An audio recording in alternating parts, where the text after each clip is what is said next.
Hey everybody, Eddie here. So last week we had a pretty interesting week. We were in this consolidation area right here that was going back and forth. We filled the gap right there. We came back.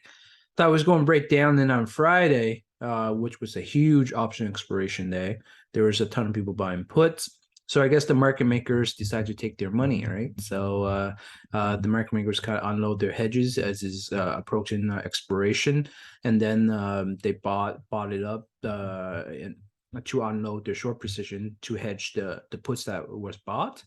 Um, so there was a excessive buying entire day, and it actually covered the entire 3 days range right here.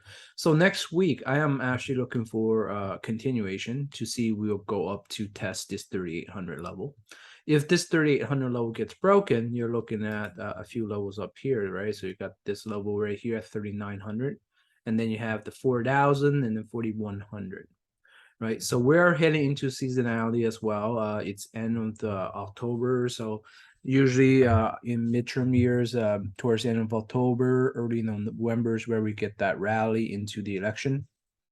And if that's the case, then likely this scenario will work out, and then we're just going to break these resistance points and try to test this area right here. So I'm looking at around 4,000 to 4,100 as the range that we go to test this channel that the upper part of the channel that we've been rejected multiple times already. So this is a very key area to test, and then if we actually break through this, then it's going to change the scenario of the market, right? Because right now we're still in a very strong downtrend, still in the bear market. But once we break through here, things could change. Things could reverse back up and start going up again. So we'll see what happens in the next month or so. That's probably how long it'll take to like for this to play out. For next week, I'm only looking at around 3,800 as a level to see if we'll break through, or are we going to get rejected. We get rejected, we're coming back down. We're going to go with the bearish scenario, which is coming back down to about that 3,200 to 3,000 area if it gets rejected right here, and then we're just going to continue down.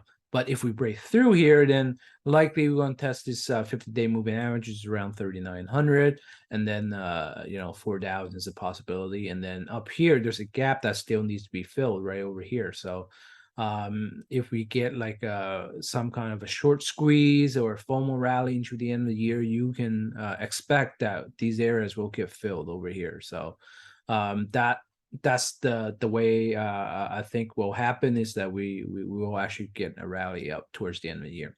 It is creating some sort of basing pattern. So this kind of looks like a inverse head and shoulder, like it was over here, like a little dip, and then consolidation, and then finally consolidation, and we break out into the upper range, right? So this looks very similar basing pattern over here. So if we do break through here, you'll likely see this to continue up and test the upper part of this. So I am still looking for just a lower high. I'm not looking for a higher high just yet. I do believe that we do get another leg down. So it's it really highly dependent on inflation news and how FOMC goes and so on. But right now, the short-term scenario is we're going to hit these resistance points on the way up and possibly test the upper channel right here. So let's take a look at the Qs. All right, so Qs are very similar. It's in the same downtrend, right? It's in the same downtrend. It's still a megaphone scenario, and this is very similar to S&P 500 chart. It's a basing pattern, so we're looking at 283.81 as a breaking point. So once we break through here, you have this level over here at about 295 to 300, and then there's a gap that needs to be filled right here and hit 310 is 310 will be the target, the final target. So if that's the case, then it forms a lower high and a continuation down. But if we break through here, the 200-day moving average is just right here. If we break through the 200 and maybe retest and then start going on, we can call this a pretty well a temporary bottom, right? Because once we go through that 200, we're back in bull territory, right? So right now we're still in bear territory, and until that thing is broken, we still have a kind of short bias. But of course, in any kind of bear market, there's these bear rallies, and usually they're big because it's a lot of people shorting. When a lot of people shorting, they need to cover their shorts on the way up. So you have buyers coming through, and you have people covering their shorts as well, which creates these very parabolic type of rallies in the bear market. So that is likely the scenario right here as well. So if we get like an end of year rally, you can expect this to rally up to here and then continue down later. Right, so let's take a look at some stocks. Actually, let's look at the VIX. So the VIX dropped back below 30. So you can see this was the zone I was talking about last week. About if we're going to continue down, it needs to break above 40, right? Basically, break above 40, we get our last leg down.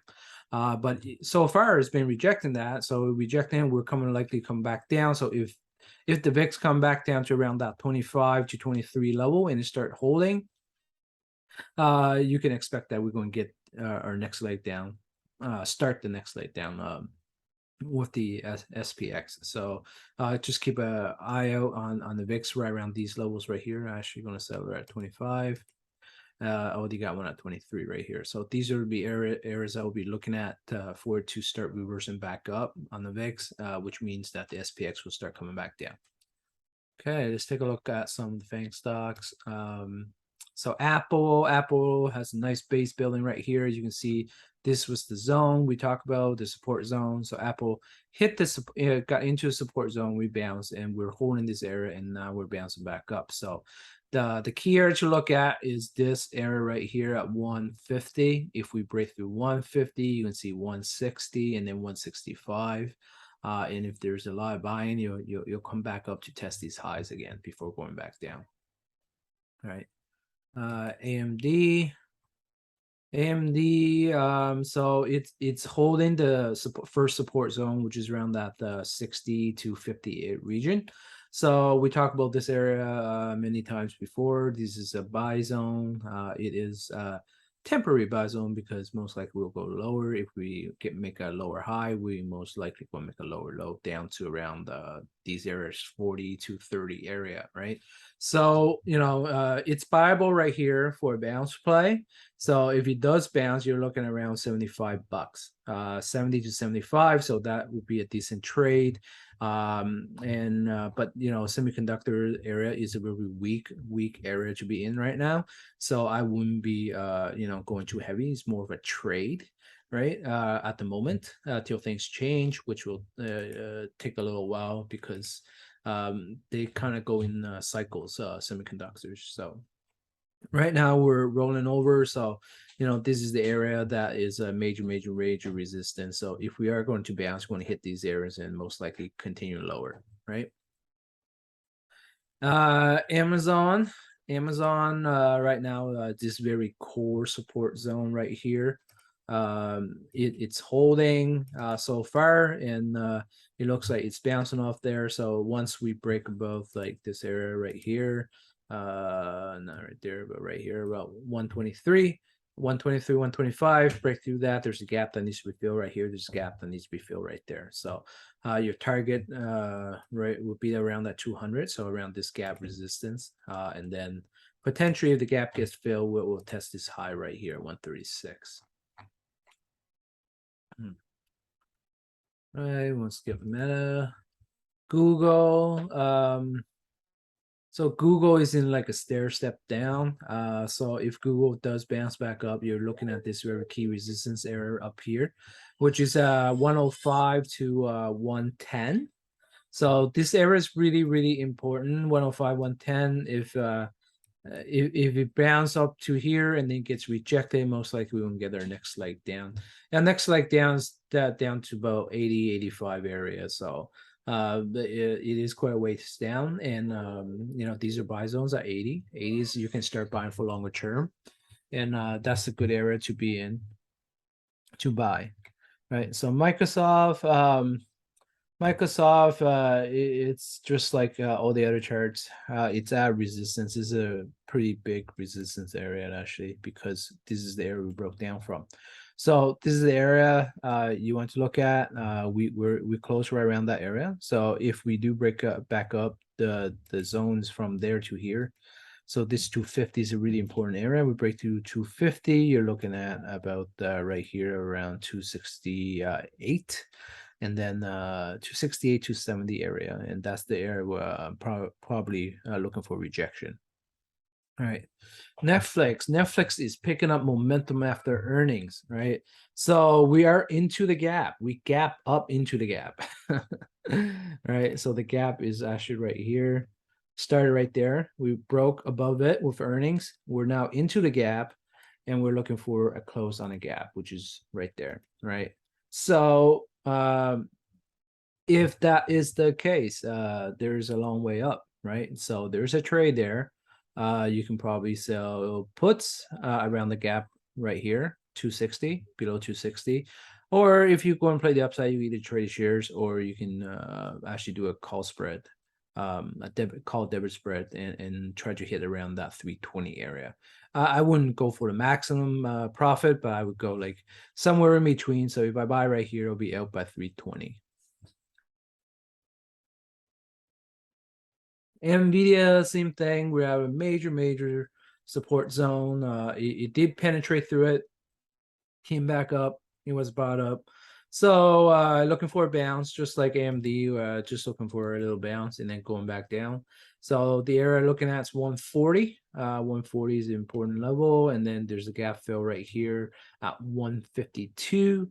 Actually 150. That was around 150. Yeah, around this is your zone of resistance. So if we are going to hit it up here, this will be most likely the area that you can't get rejected.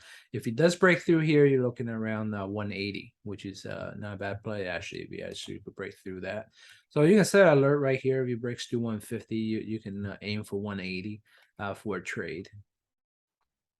And again, these are just short-term trades for now until the market changes. So by market change, I mean going back above the 200-day moving average. Once we go back to 200-day moving average, a lot of things are going to start getting bought up because everybody's looking at that same average. So, right, Tesla.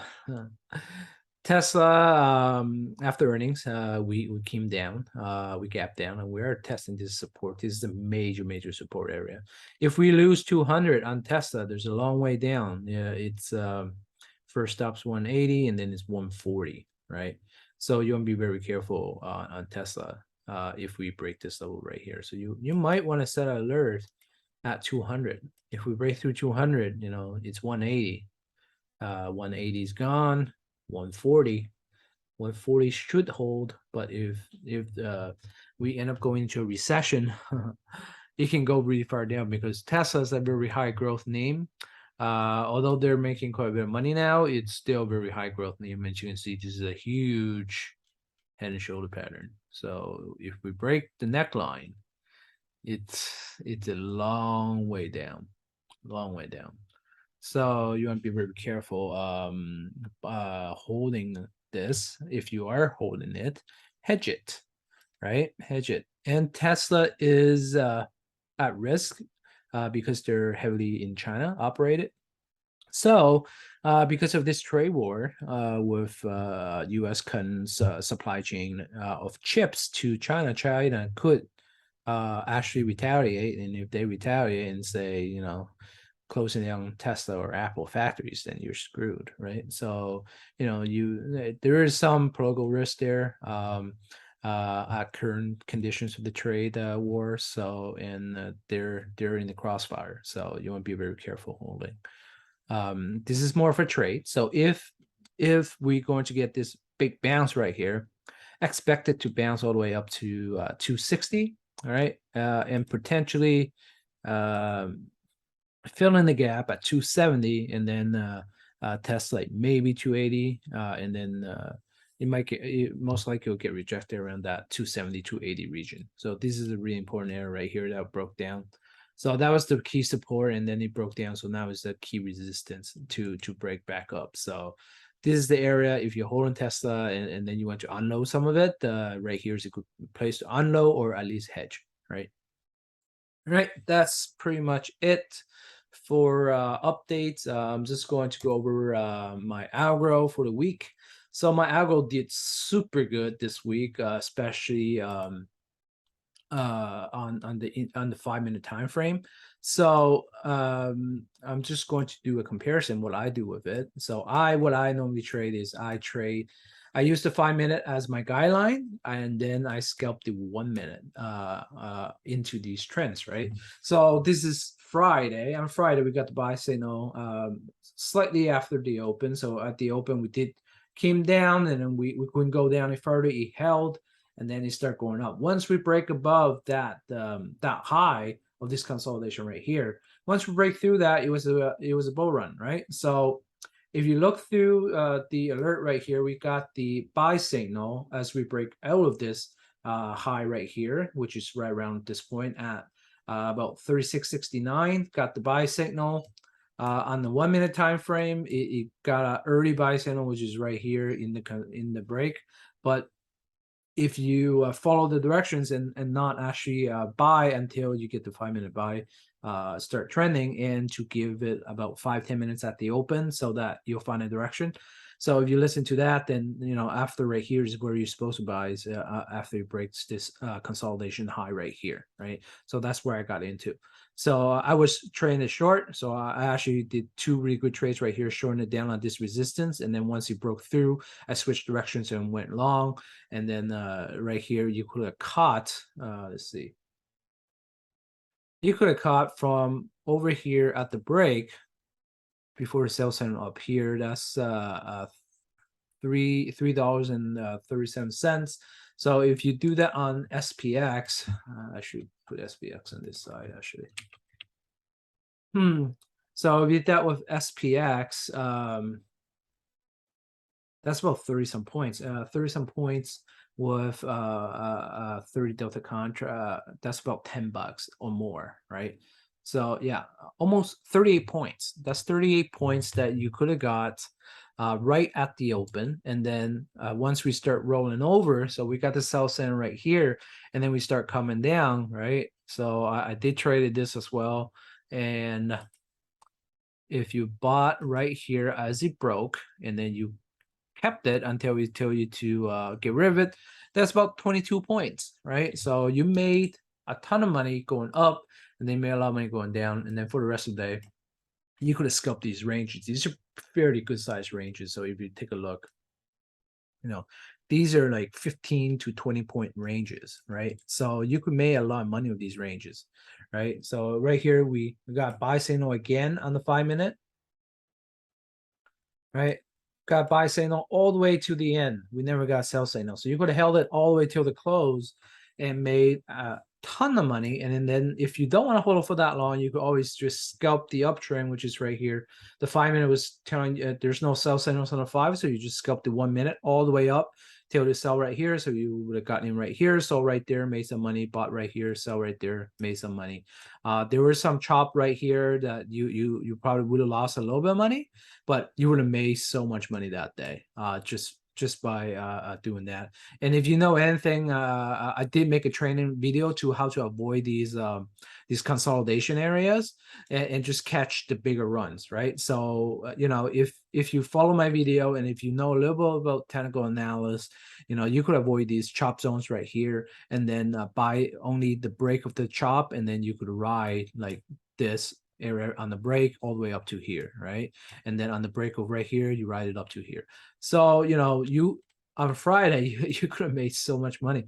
You could have paid for about 10 years of this score with just trading that one day, right?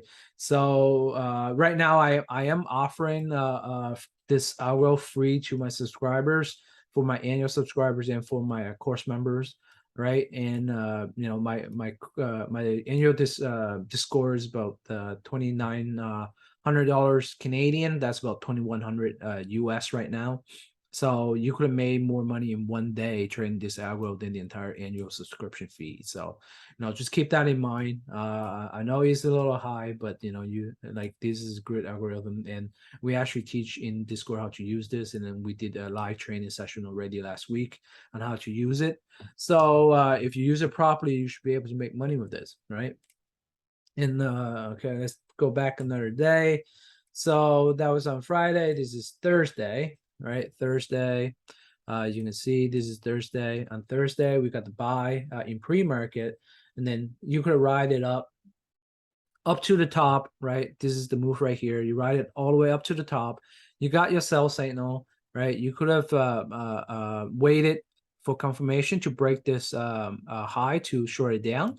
But if you want to trade it as a sell signal at the top, you could have sold, caught this error right here. Let's see, how many points is that? So that's about a 10-point move.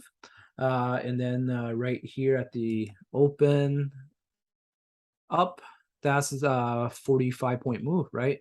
So just you can calculate how much money you could have made with this thing on these days like this. Like you got sell signal right here, and you could have caught all the way down to closing time with the 5-minute, right? So when the 5 minutes like that, all you're doing, you're just going with the sell signals, you ignore the buy. So you'll be buying puts over here, and then once you get a buy signal, that's when you sell. You're not buying calls, you're just selling your puts. So, and then you get another sell signal right here, you can write it down, sold your puts, write it down, sold your puts, write it down, sold your puts, write it down, sold your puts. That one day paid a crap load of money right there. So, you know, this week, the people that actually gave the Algro a chance and already started our annual Discord on how to use it and went through the training, they already made enough money this week alone to pay for the next like 10 years of Discord. Right. So anyways, I might be offering this later on after a couple months to my monthly subscribers. Right now we're still testing it out, make sure it's profitable before we offer it to broad audience. Right now it's just exclusively to my course members and my Discord members for free. All right, I'll see you guys next week. Bye. Make sure you like and subscribe.